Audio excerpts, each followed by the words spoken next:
Hi, welcome back to another video and a YEP session from your one and only Ilham.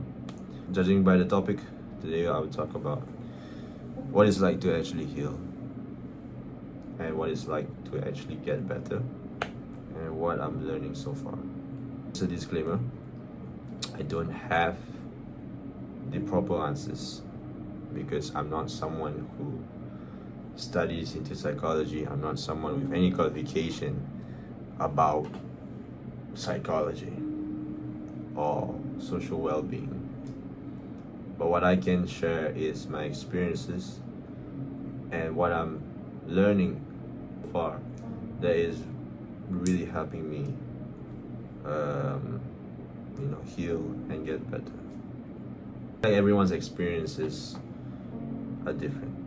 Whatever it is that you're trying to heal from, whether that is traumatic experience that you had, whether that's recent or whether that's long in the past and you're still affected by it.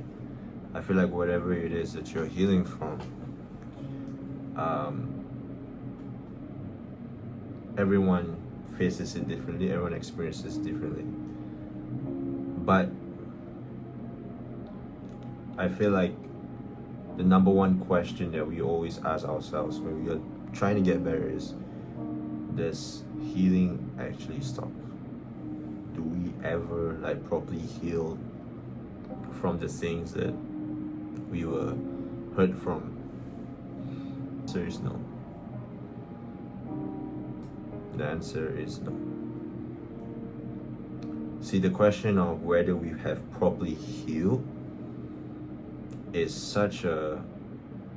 there's no guaranteed answer, because at one moment you're going to feel like as if that whatever matter that is may not affect you as much at that very moment, but later on it may affect you again. Everyone knows the saying that healing isn't linear. Healing is not something that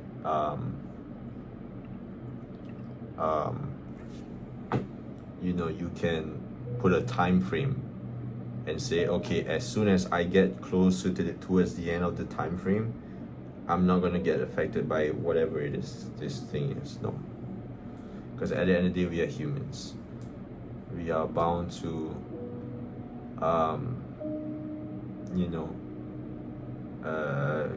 be affected by things that we thought we have already healed from, and that's okay. It's really okay. So the question is, how do I know I'm healing, or how do I know I'm getting better? It's really, really, really, really dependent on, number one, how you look into it, and number two, your actions. How do you look into those things that has hurt you? How do you perceive it? How do you understand it? How do you navigate through it? Stage one of healing is really acceptance. Really accepting reality of things. There's going to be times throughout your healing process, and people like to say there's this thing called the 5 stages of grief. It's totally bullshit, because you're not a robot that just simply goes through from one stage to another stage and then you can never track back to the stage you were before. You know how people say the 5 stages of grief, there's in denial, there's acceptance, there's anger, there's sometimes you may start from stage 1 and then you jump into stage 3, and then all of a sudden life hits you again and then you're back into stage 1. That's healing. See, healing is not about the moment where all you feel is happiness, or all you feel is peace, or all you feel is calmness. That's what I thought. That's not healing. That is simply just a moment of joy. And what I've learned is about healing is that healing feels like death. I know that there's always this feeling of you inside of you that just wants it to be over. This reoccurring pain, this wave of sadness that you feel, the thoughts that you have, you wish that it just never exists. But that's not healing. Healing is not something that you wish that it never happened. Healing is when you accept that it has happened and you have to do something about it. Life will constantly throw you problems after problems after problems. And these things that are inside of you that you never properly heal from and you never work on, sometimes life will throw you so many things that it will just trigger all those internal things inside of you. And if you don't know how to navigate them, then you're gonna get thrown out. Trust me. Over the past few months, I have never felt the lowest of my life. I was rock bottom, bro. I was at a stage of, for the first time of my life, I'll be honest, for the first time of my life, I really thought that I was worth nothing, that I had no meaning at all to me, that I just lost every single ounce of hope there is in me. Why is that? Because I never healed the things that I thought that I healed from. And I didn't know how to navigate through it. I didn't know. And I felt so outcasted, and I felt so stranded, and I felt so trapped, like there was no way out. Because I always feel like it was always a dead end. The only reason why you feel like there's a dead end, or the reason why there's no hope, that you feel like there's no hope for you, is because you don't think that you deserve better. It's all inside of you. It hasn't really, at some point of time, I used to blame everything on the things that I went through in the past. My childhood, my family, my friends, my past relationships. I blame it all on that. And yeah, that played a part. Yeah, what they did affect me. Yeah, what they did shape me. But when you reach, especially entering in my 20s, that's where you have to understand that you now have the decision to actually do something about it.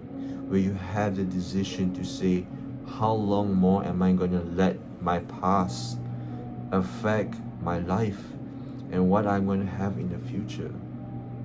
And that's when I realized, and I opened my eyes, I was like, I can't keep blaming my past. There's no point into blaming, because blaming will not bring me my solution. Blaming the problems that I had in the past, the things that I went through in the past, are just constant reminders of what I am going through. So what if you are always reminded of your pain and you do nothing about it? That's why you're always in a cycle. You feel trapped because you are constantly reminded of the things that hurt you, but you refuse to work on it. You refuse to face it.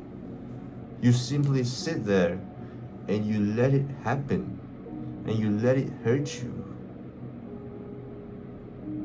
And what I've learned is, yes, that is important. When it comes to healing, when it comes to working through things, you have to sit through the pain. You have to face the feelings. But you have to do something about it. Learn why. Why did the past events that has hurt you, that has traumatized you, conflicted so much pain into you, that has made you behave a certain way? When you learn these things, when you learn why you do certain things certain way, or why you feel things, when you take the time to really sit there and understand and learn, you will gain a perception, you will gain a fresh way of thinking, or a way of looking at it differently. And that is seriously, sometimes that's all you need. It's just another perception. But sometimes we need more than just a different way of looking at it. We need something much more concrete, something much more, effective into helping us getting better. And what is that? Actions. When you act into healing, when you actually act on it, then not only you have a different way of thinking, but you have evidences, you have cases where you can prove to yourself, to say, hey, I did this and this and this. So this proves that, hey, I'm actually fine. I'm actually getting better. See, my struggle that I had into working onto myself before this, in these past few months, was I always wanted to have a different way of thinking. But I will always ask myself, okay, if I think of it differently, if I look at it differently, then why don't I feel it differently? Why don't I feel like there's some, it's getting better? Because I did not act on it. I did not act on it. I did not really look into the things that I was struggling with, and I never really worked through it. Which then made me fall into depression. I believe, the reason to why depression is a cycle of habits. It's a chain reaction, right? That sort of fosters or sort of creates hopelessness. You see, anybody can feel low about themselves. Anybody can have really low self-esteem on themselves, but you can never really look at that person and say, oh, that guy is depressed. It's not just low self-esteem. It's not that. It's, look at how they carry themselves throughout their lives. Are they just bitching about their problems? Because that was me. When I was depressed, I spent more time complaining about the things that I was going through. And as much as sometimes those things are even justifiable, that yeah, you know what, it is valid. And I'm not going to sit here and tell you that, all the things that you're struggling with, the things that you are finding difficult to go through, whatever it is, I'm not saying that it's invalid. It is valid. Whatever it is that you're struggling with, it's all valid. Okay? But here's the thing. You want change. You say you want change. You say you want better. You say you want to move on. But there you are, just sitting there, and then you're just bitching about it. And one it took one big event to help me realize this. Why? Because I realized that I've lost something that I am so afraid of losing. Because of my unhealed wounds really has damaged into the thing that mattered to me the most. And I lost it. And another day goes by and then I look back at it and I think to myself, what if I actually had ended up better? Understand to your situation, right? On how to get better and how to heal. You really have to sit there and accept things as how they are. Because the longer you are in denial of it, the longer that you reject it, the longer that you push it away, the longer that you try to hide from it, then it's only going to be a moment of time that it's going to come back and it's going to haunt you. Healing feels like death. That's healing. True healing means that you're not hoping onto the chance that circumstances turns out better for you. No, true healing comes from your own will. It's a choice. The more and more you choose to heal, which means you make things better for yourself, for your life, whether that means understanding your struggles and learning what it is, learning how to regulate your emotions, learning what triggers you and what does not, and what hits you, whether that's learning about who you are as a person, really taking the time to learn about yourself. It's a choice. Because life can throw you the most horrible things in life. But if you have the right coping mechanisms, and if you have the right emotional resilience, then no matter what life throws at you, you cannot be hopeless. Because at the end of the day, you know you can pick yourself up, you know that life goes on, and you know that you can go through it. Because small acts of healing, even if that means sitting through the pain, and allowing it to hurt you, and then after that, you remind yourself about your worth, you remind yourself about what you deserve. Even that, even a small pep talk to yourself every single day will eventually change you. Now, doing the things that you know that can benefit you, whether that's physically, mentally, emotionally, or spiritually, whatever it is that you do, that one day you do one of it, it means a lot. Doesn't matter how big or small the action of healing is. Healing is healing. Don't undermine it. Okay? Don't undermine it. If that means simply just going to YouTube and looking into self-help videos for you to understand things better, sure, why not? Because that's what I'm doing. If you look at my YouTube recommendations, it's 50% of it is like self-help videos. He said, I don't have to dread this any longer. I wish you guys the best.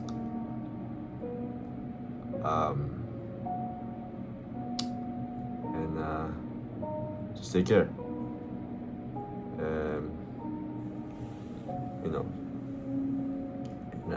Don't worry about, trust me, don't worry about you feeling like you're relapsing or whatsoever. Trust me, like I said, healing is messy. So if you feel like you're facing a dead end again, don't give up.